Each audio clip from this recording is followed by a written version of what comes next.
তো বন্ধুরা, তো প্রায় ১ মাস পর আমি তোমাদের মিনি ভ্লগ শেয়ার করছি। তো ভিডিওগুলো সব করা হয়ে গিয়েছিল, ফোনেই ছিল, কিন্তু এডিট করে আমি একটু সময় পাই নাই।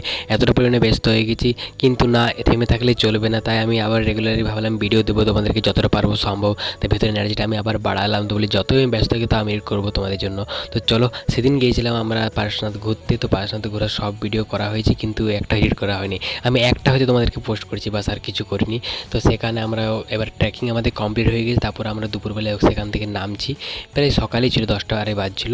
তো তখন আমরা সেখানে নামতে নামতে সেখানের মন্দিরগুলো ভিজিট করছিলাম। তো সেই মন্দিরগুলো দেখে খুবই ভালো লাগলো। তারপর বলি চলো ব্রেকফাস্টটা আমরা সারবো। তো এখানে ব্রেকফাস্টে আমরা নিয়েছি, দেখতেই পাচ্ছ, কচুরি, এখানে রুটি ছিল, ঘুগনি ছিল আর মিষ্টি ছিল।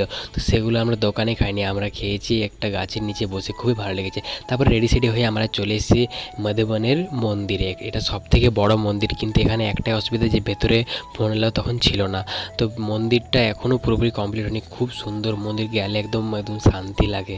তো আমি ফার্স্ট টাইম গেলাম, এতদিন ভিডিওতে দেখেছিলাম, তো খুবই ভালো লাগলো। সেই জায়গাটাও সুন্দর একদম। তো নেক্সট আবার যদি সময় হতে যাব। তোমরা কারা কারা গিয়েছো কমেন্টে জানাবে আমাকে।